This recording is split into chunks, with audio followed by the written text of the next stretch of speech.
Louise, aujourd'hui je vais vous présenter mon quatrième portrait d'une artiste qui brode dans le cadre de mon projet On va broder, qui met en lumière les artistes brodeurs et brodeuses. Ravie de te voir. Ravie aussi. Déjà pour commencer, parle un peu de toi. Qu'est-ce que tu fais dans la vie à part broder, bien évidemment? Donc, à part broder, en temps normal, je suis éditrice. Donc, ça consiste à participer à la création des livres, de vraiment l'idée même à la production finie. Ouais. Là, en ce moment, je suis entre deux jobs, comme on dit, donc au chômage. mais voilà. Et sinon, je touche un peu à tout. Je dessine un petit peu, je fais de la musique, avec des amis principalement. Hier, j'ai fait un déjeuner musical. Voilà. Ah, c'est beau. C'est assez chouette. C'était où? Chez une amie qui vit dans une grande colocation, et voilà, on fait de temps en temps ça. Et puis, je brode, voilà. Et tu brodes. Et cette maison d'édition se trouve à Paris? Oui, j'allais même à pied au travail, ce qui est un peu un exploit à Paris. Et j'y suis restée 3 ans, un peu plus de 3 ans, 3 ans et demi. Donc des livres, c'est également ta passion? Et oui, j'oubliais pas ça, mais je lis beaucoup. Je crois que cette année, j'en suis à 80 livres lus ou quelque chose comme ça, tu vois, donc oui, j'adore lire. Je suis pas tout à fait, mais je m'approche. Tu vois, je sais. J'adore lire, j'adore ça. C'est passionnant. Écoute, et par rapport à la broderie, est-ce que dans ta famille, il y a eu des gens qui brodaient? Est-ce que tu as vu ça, la broderie, Alors non, ton enfance? non, j'en ai vraiment pas vu. J'ai fait du canevas petite, plus parce que c'était aussi facile, c'était assez chouette. En revanche, ma mère dessine beaucoup. Ouais. Mon père aussi. Enfin, on est beaucoup artistes dans la famille, ou du moins on touche aux arts. Et il joue également. Et il joue, oui, mon père joue de la guitare. La musique. On chante ensemble. Enfin voilà, tu vois. Donc j'ai été un peu baignée là-dedans. Mais pas dans la broderie pure. En revanche, ça, j'ai vraiment découvert par une amie un jour où j'ai dit « Ah, j'ai envie de broder ». J'ai vraiment eu l'envie d'un seul coup et j'ai dit ça au travail et quelqu'un m'a dit « Je sais broder, je vais t'apprendre ». Ah. Donc, si tu veux, c'était assez chouette. Et c'était quelle technique? Elle m'a juste appris le point arrière et le passer plat ou le passer en piétant pour les remplissages. C'était la base et puis après le reste, je me suis formée toute seule. Et c'était quand? C'était il y a 3 ans et demi. 3 ans et demi à peu près. Donc voilà, ça fait 3 ans et demi que je brode. Donc. Et par rapport à tes broderies, en découvrant ton Instagram, j'ai vu des créations artisanales, des pièces utilitaires et également des créations artistiques. Mais quelles étaient les premières? Tu as commencé par l'artisanat, par ce côté de la broderie ou de l'art? J'ai vraiment commencé par l'idée de customiser ses vêtements, comme beaucoup de gens, parce qu'on voyait, il y a eu un moment où c'est revenu beaucoup à la mode, les t-shirts, etc. Et puis moi, je me suis dit, j'ai envie de le faire moi-même, en fait. J'ai pas envie que ce soit... j'ai envie que ça vienne de mes idées, mon cerveau, etc. Et donc, j'ai commencé par ça. J'ai fait un coussin en premier, en fait, avec des modèles DMC pour s'y mettre, pour apprendre tout ça. Et après j'ai commencé à dessiner mes propres idées. Déjà, c'était une première étape. Même dans l'utilitaire ou l'artisanal, c'était mes dessins. Et mon écriture aussi, je fais beaucoup de choses écrites, en fait. Et après, alors voilà, toi tu parles d'art et moi je commence à accepter ce mot ou à l'envisager parce qu'effectivement il y a des séries dans mon travail donc ça rejoint ça. Et donc c'est arrivé dans un deuxième temps et plutôt par hasard en fait au fur et à mesure de mes envies. C'est vraiment... c'était pas voulu donc c'est intéressant aussi à vivre comme expérience. Et donc avant c'était des pièces de l'artisanat, tu as commencé et après tu as eu ce déclic de passer, de créer Alors, des pièces artistiques. Je pense que la première série que j'ai faite, donc c'est plutôt la série tarot qui consiste à broder sur des cartes en fait. Ouais. Et ça c'est un moment de ma vie où j'ai découvert le tarot et les cartes sont arrivées au même moment dans une boîte à livres à New York, enfin pas à New York, c'était à Toronto pardon. Mais c'était un de mes voyages, un de mes rares voyages, j'en fais pas beaucoup mais... Et surtout en ce moment. Oui, alors surtout en ce moment. C'est normal. Donc c'est en 2019 quand même. Mais et j'ai découvert le tarot et en même temps ce jeu est apparu 3 jours après dans ma vie, entre guillemets. Donc si tu veux, j'étais là, c'est le moment de s'y mettre. Et ce jeu était incomplet et donc j'ai cherché ce que je pouvais en faire. C'est le matériau qui m'a donné envie de créer, si tu veux. Et donc j'ai commencé à ce moment-là à transformer les cartes et à les lier avec de la signification, puisque j'ai souvent offert des cartes en fonction de la numérologie, entre guillemets, c'est-à-dire que je calculais à partir de la date de naissance la carte qui représentait la personne. Entier. Exactement. Et je l'offrais après, soit en anniversaire, ce qui était le summum, ou juste pour faire plaisir à des gens de mon entourage, principalement. J'adore. En plus, par rapport à cette série, c'était la série que j'ai appréciée la plus. Ok, merci. J'étais très intriguée par cette série. D'ailleurs, il y a également un autre sens concernant cette série. C'est également un moyen de la communication humaine, tu m'avais dit. Oui, ce que je t'ai dit, c'est qu'en fait, grâce au tarot, alors pas forcément le côté divinatoire, parce que voilà, je suis très rationnelle en général, donc c'est un peu compliqué d'imaginer la partie divination, mais je commence à m'y mettre. Mais À poser des questions. J'ai découvert qu'en tout cas, quand on tirait les cartes aux gens, on enclenchait des discussions souvent très profondes et qui permettaient d'aborder des sujets ou des thématiques qu'on n'a pas l'habitude d'aborder ou qui viennent avec des années d'amitié.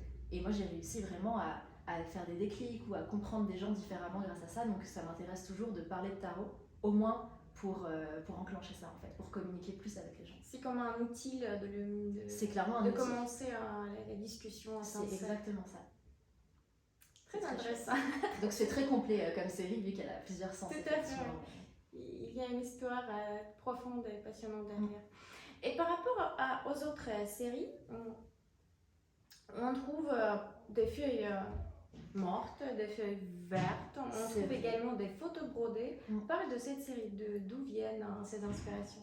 Alors, pour les feuilles, c'est très simplement, j'ai plein de plantes chez moi. Tu as écouté la chanson Les Feuilles Mortes? Je la chante avec des amis d'ailleurs, mais c'est juste que c'est toujours difficile de voir une feuille tomber, je trouve, et je voulais pas les jeter directement. Et ça permettait aussi d'avoir un côté très éphémère, c'est-à-dire que je brodais quelque chose dessus. C'est très difficile à faire aussi parce que c'est super fragile en fait.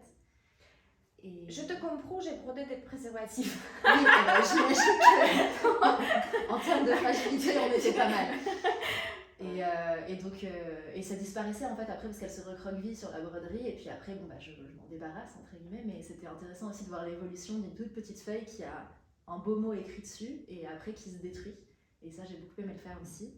Et pour les photos, tout simplement, j'ai trouvé que c'était une bonne idée. Enfin, très honnêtement, je ne suis pas allée beaucoup plus loin que ça.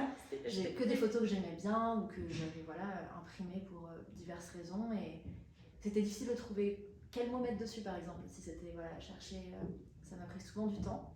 Et la dernière que j'avais faite, qui est tout quitté, c'était en lien avec le moment où je suis partie du travail. Donc c'était aussi significatif pour moi. Donc, Et par rapport à cette série de feuilles, et le processus de la mort, le processus de la destruction, tu l'observes chez toi, tu les mets sur la table et après chaque jour tu observes ces changements? Alors oui, j'en prends pas de photos parce que je ne crée pas, une série photographique sur ça, mais effectivement en général elle est chez moi et jusqu'à ce que je me dise bon là c'est fini, il va falloir faire quelque chose, mais oui elle reste en visible en général. Et qu'est-ce que tu fais? Tu les jettes après? Oui, après je les jette.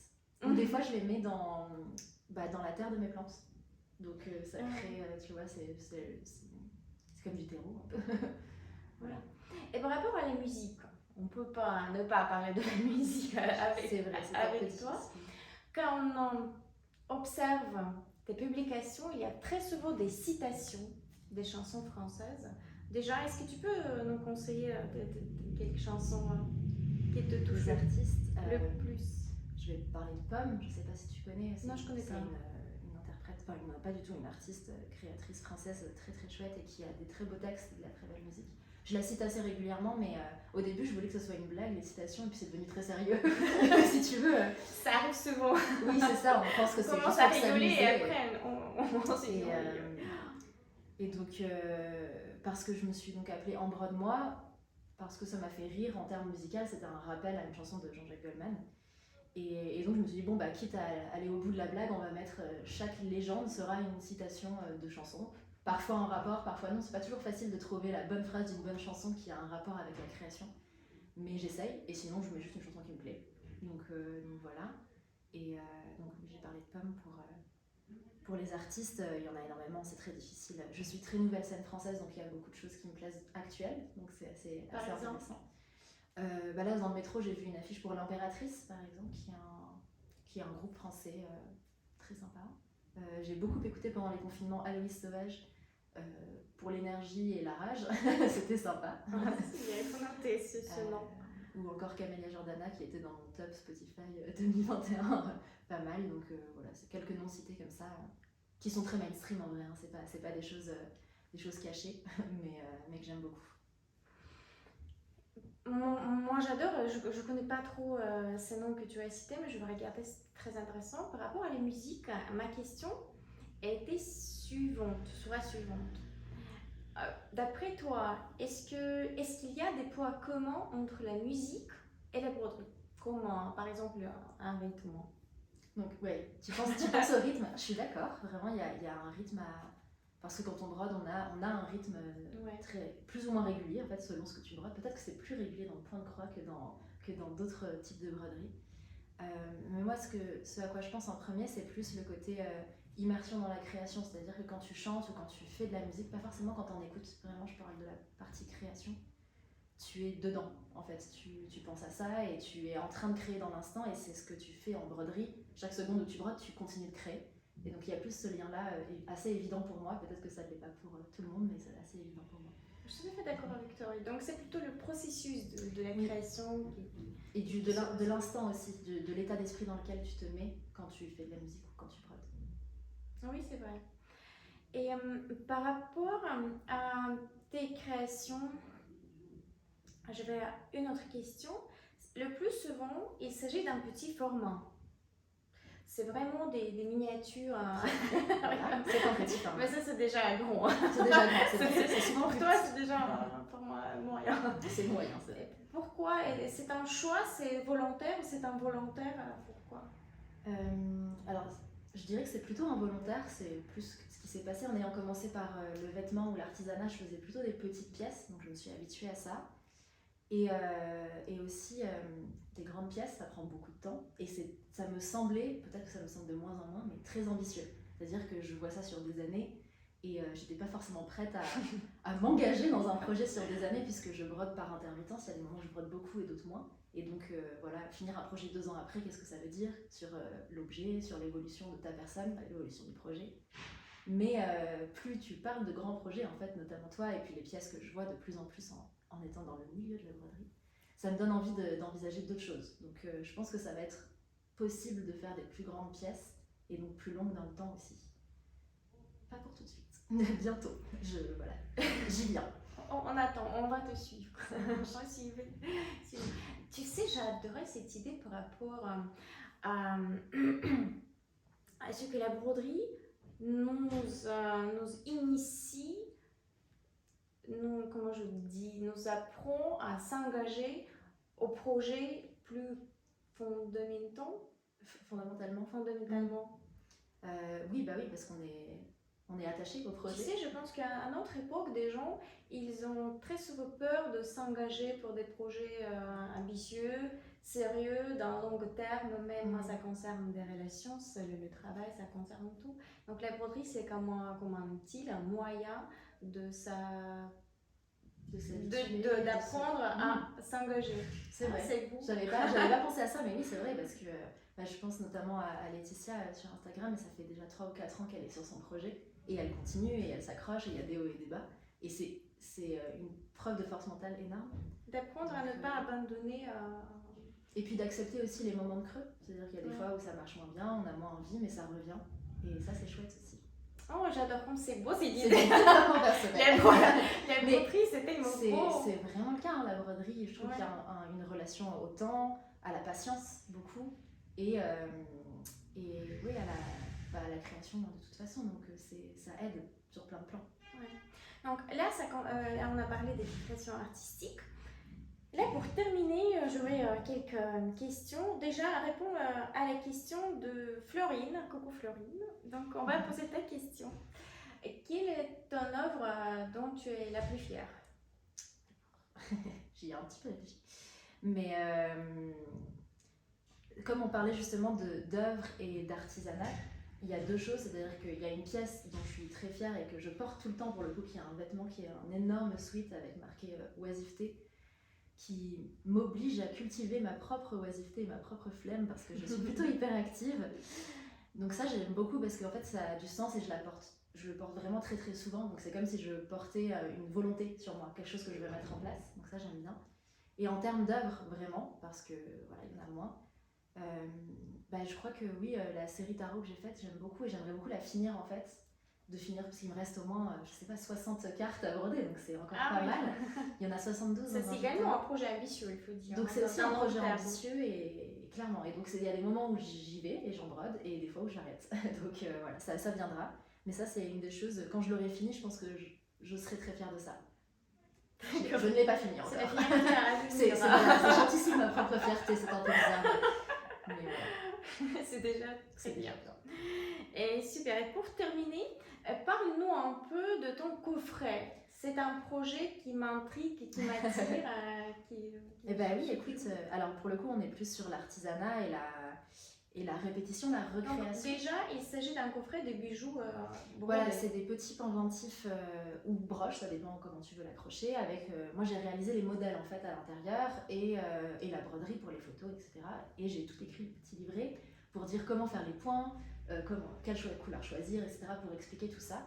Et l'idée, c'est d'initier des gens à la broderie miniature, qui demande un peu plus de minutie peut-être, parce qu'on est sur des tout petits formats, mais qui n'est pas du tout inaccessible. Enfin, c'est pas difficile, j'ai fait vraiment des points, j'ai monté un peu en gamme sur certaines choses, mais tout est à peu près faisable, même pour les totalement débutants.